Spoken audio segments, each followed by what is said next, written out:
Real talk alert. We're going on tour. What's up everybody? Welcome back to a very special edition of Real Talk. We're obviously not in our usual studio, we're in the city of Perth. Steve and I came all the way here to support and take part and I guess just witness an awesome race event put on by the Electric Racing League. What was it called? Mega Fast Race Day. So we've come from Brisbane to Perth, which is a 43-hour drive non-stop. We didn't drive, we flew. It's about 5 hours. So it's from one side of Australia to the other. But it was definitely worth it because once we got here, we were met by a really amazing community, right? Yeah. I think coming from Brisbane where we know everybody, everyone knows, like we know everyone, everyone's friends. Coming here and meeting our customers, meeting the people that we talk to on almost a daily basis about their wheels, about parts, about their next wheel. It was really interesting to get to that first group ride. It was great to get to know everybody, to be able to put a face to their name. Yeah. And they were extremely welcoming. We had 3 group rides. Yep. So we arrived, what day did we arrive? We arrived on Friday night? We arrived on Friday night, which was Saturday morning. Yep, so we arrived Saturday morning at like midnight, 12:30. We got our bags, we got to our Airbnb. Ken came with us as well, our technician. Saturday morning we got up, we went and met Taz from Electric Racing League. He's an e-skate racer. Picked up our wheels and then we got sorted, we put everything on charge and we had our first group ride on 11 a.m. 11 a.m. Yeah, so we were running on coffee and dreams. And we had our first group ride, and the first one was a big one. It was what, 25 people on that first one? Yeah, we had 25 riders, which was, and some of them have traveled from a couple of hours away to be able to make it for the ride. We're so appreciative of the riders all coming together because, normally group rides often tend to be smaller groups, riders in your local area. But everybody really made a big effort to come along to support us and host us and give us a great tour around Perth and some of the amazing trails and paths. And it was just nice to see the wheels that we've actually sold, right? So shake the hands of the customers and answer their questions, talk about their next wheel, but just really for me, show off some new wheels. Show off some new wheels, we brought the Pattern, the Extreme, and Ken brought his S22 Pro, and we brought the M10-4, which we rode around at the event. But I think the big thing for me, and you and I have been speaking about it for the last 2 days, was the community engagement. Like actually meeting. It's an amazing community of riders. So good, in Perth. There's quite a few. There's a couple of little groups because there's the people who live a couple hours away. Then you've got the main big group here. Then there's a couple of other small offshoots that do different rides on different nights. So that was the first day. The second day was I guess the main event, the reason we came, the Mega Fast Race Day. And man, what an event. We bumped in at 7:30. We got there at 7:30. That didn't start till 8:30. There was already people there, with their boots. Ready to go, like tuning their wheels. And once they started warming up, they were fast. Like this was a big track as well. So it wasn't your standard go-kart. It was an outdoor go-kart track, but it wasn't like a standard little 300-meter track. It was like an 840-meter track. And some of the stretches, I think the longest stretch was like 140 meters. 140 meters. They had to put a chicane in just to keep the wheels speeds down. They did. But that created a nice balance of maneuvering and speed. Yep. And once the riders jumped on, I remember Kenny saying how impressed he was with the track. He was a little daunted by the length of the track because it's something that's a little, he's never had any experience riding a longer track like that outdoors. Yeah, it was playing on his mind. He kept on talking about it in the car and on the plane. I'm worried about like overpowering and going too fast. He did one lap, right? One lap. And we asked him what he thought. And he was like, jumping out of his skin. It's schmick. So really nice track, super wide. Because it was set up for a track, it had all the right safety, the sand traps and the sandbars, it was really tires. Yeah, it was a really good place to hold the event. They started the day really nicely with time trials just to work out where you'd sit on the grid. So they had they had 3. They had intermediate, then they had the e-skate, then they had the pro class. They did the time trials just to work out where everyone would sit in the grid. By doing that, it just made sure that the people who were really there to compete were out in front, so they weren't getting held up behind people. I think looking at how much they committed to it, they had to know the limits of their wheel because there was some impressive accelerating off the mark. Yeah. Even on T4s and things where, you know, they're capped at a bit lower top speed. Yeah.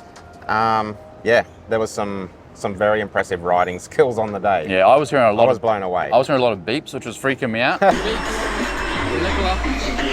Like they were pushing their wheels to the limits. But again, they know their wheels. A lot of them had earpieces in, so they could hear their speeds, they could hear their beeps. They'd set it all to certain parameters, so they had enough. They knew they had safety margins. But you could really see, I guess, in the race, because it's not straight line, it really came down to the skill level. It came down to the tires, the cornering. Yep. How a lot of manoeuvring around the corners. Yep. Some of that footage you took showing from the aerial, the drone footage really shows off the track and all the turns. And there was some really sharp sort of turns that required a lot of skill to make sure that you were braking and turning and accelerating correctly. A couple of wipeouts, but again, because they had put the right rules in place around what you had to wear, every single person, I think it was 3 in total, one person twice. Everyone was back up. Straight up on the wheel. On the wheel and finishing the races. Exactly. So yeah, there was definitely great sportsmanship. And even those that had a bit of a fall, finished all the other races as well. Exactly. So, on the day, Julian for poor fellow. Poor Julian and Lee and Lee with his V13. He had locked out the suspension. Yes. I've spoken to Lee Which via dropped chat. the height of the wheel. The pedals down, yeah. So it was a pedal grab that got him. He starfished into the sand. But he's already said he's taken the blocks out and he won't be racing without suspension again. But what really surprised me was how the S22s and the T4s, it really, because of the way the track was designed, it was a really even race. Like having that top speed of the V13 didn't seem to give too much advantage. It really came down to torque and acceleration and maneuverability.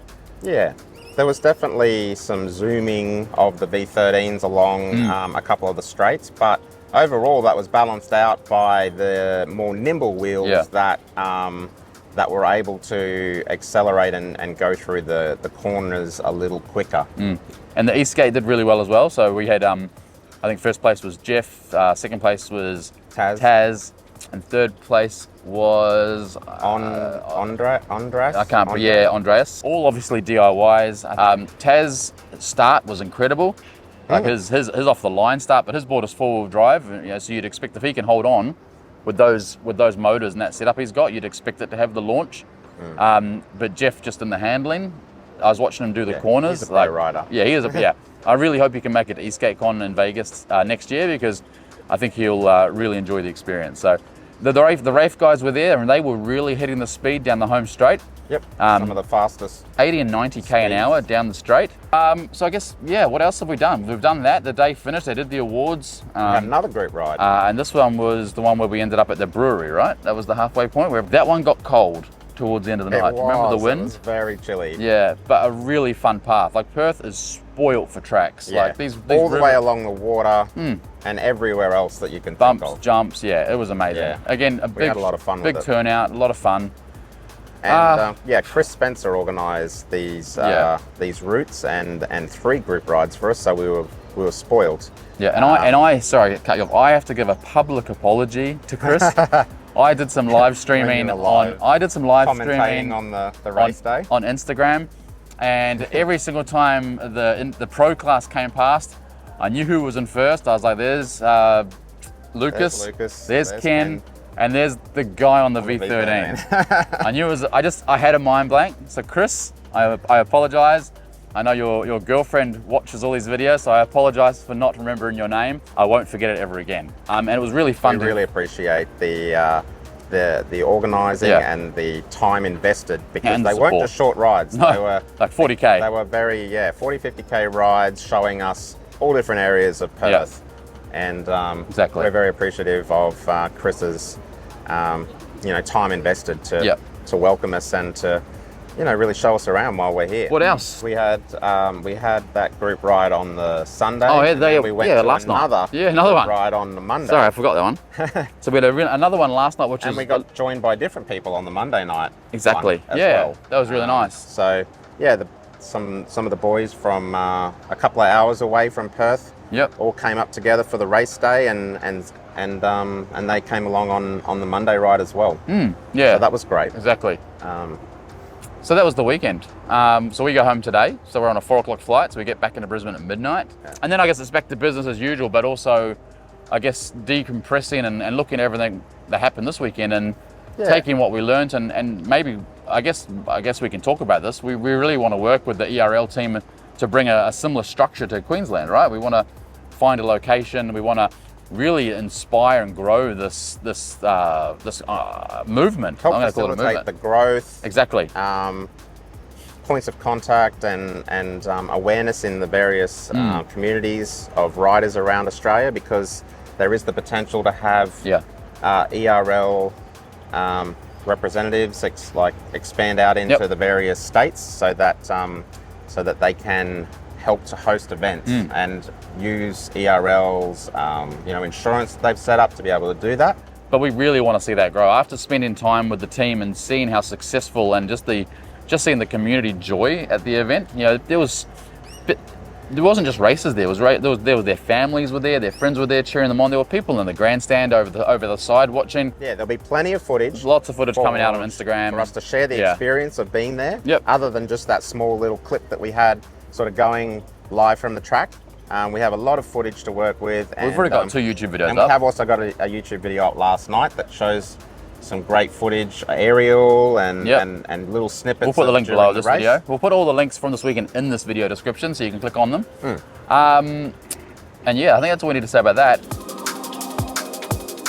As far as a shop update, we've got a container arriving tomorrow. So we're going to have the K6s arriving, which I think have almost all pre-sold. I think there's 1 or 2 left. I think I'll have to check. There's definitely 1. We've got the S19s arriving. We've got the Extremes arriving. We're getting a restock of the 14Ds. What else? I've got a couple of EX30s in there, which I think are both pre-sold, maybe. But yeah, so that's going to be a big job tomorrow. And then we've got the new bikes arriving in a couple of weeks. So the new container of bikes, all the new colors and upgraded torque sensors and batteries and so on. Yep, it's going to be a busy few weeks. But then we need to decide on numbers for the Adventurer with the 50S cells. So we just got made aware of this. You may have seen some images online of a blacked out Adventurer. We have now got confirmation that it's not just a color change, it's a cell change as well. So they're going to be offering 2 variants. So some of the riders in the community might know that eWheels is a big advocate of higher discharge cells for these sorts of performance units. And as a result of their buying volume and power, they're able to ask for custom specifications for some of these models. And as a result of doing that, it's now we've become aware that through discussions with Inmotion that we will be able to purchase in some V14 Adventure models with the 50S cells, and that has that color change of the panels as well. Yeah. Now they are more expensive. They are. The cell it won't be for everybody. Yeah. We think that for the majority of riders, the existing V14 Adventure with the 50 GB cells that you've seen and the orange panels more than efficient. It's going to be more than sufficient for most people. But for those that are really set on the additional extreme off-road, battery, extreme race, then yeah, you'll have that option coming. Production in Inmotion factory is going to be December, so we expect those sorts of models to maybe hit end of first January quarter, or early February, more than likely, due to the delays over that time. Yeah, exactly. So it's nice that they're listening. It's nice that Inmotion are listening, because this is in response to the community. Yeah, but it's also nice that they're actually allowing other retailers that aren't massive company like E-Wheels. They normally just say, oh no, you don't. Normally, other dealers like ourselves that can't sort of produce the quantities for ordering, the E-Wheels can normally miss the minimum order quantities to be able to do this. And saying that, we are ordering up a ton of Adventurers. We are getting a lot. So yeah, this is one of the models that we'll be focusing on for the next 12 months. So that's the Adventure update. What else? S16 Pro. S16 Pro, we've already spoken about. We've spoken about that. Ken and I, in a Ken. quick little video, talked about the S16 Pro having a more powerful motor and the 50S cells. Yeah. So that's it. Shop update, news update, ERL Mega Fast Race Day update. Anything else? Keep this one short and sweet. We've probably been going for 20 minutes. I'm I'm pretty knackered. Ready to hit the airport? Yeah, we are amazing exhausted. Weekends. We've been living on about 5 hours sleep a night. We've done more riding in hours of riding in the last 3 days than we've done in like 6 months. 100%. So, big thank you again to Chris Spencer and all the group riders from West Coast DUC Group and Mono Wheels WA, run by Lee. Thank you to everybody for just coming out and making our visit so enjoyable and entertaining. Yeah, and no matter where you are in the world, we're going to put the link to the Electric Racing League webpage and their Facebook site. That's it. Check them out because there's amazing footage and photos on there. But also check them out because I think there's a very high chance that ERL will be expanding globally in the next couple of years. So get on board now, that way you don't miss out on events, opportunities. I know they're going to be. There is talk of them being at. Yep. We can't talk about that just yet. But yeah, anything else? I think that's all for now. I think that was a lot of wheel talk. Yeah. All right. So thank you so much for joining us for episode 4. Yeah. Gosh. Wow. We'll have to start having seasons soon. Episode 4 of Wheel Talk. Thank you for joining us. That is the end. So remember, ride safe, wear a helmet, and we'll see you on the next video. Good one. Oh, hey, it's not recording. Real talk alert. We're going on tour.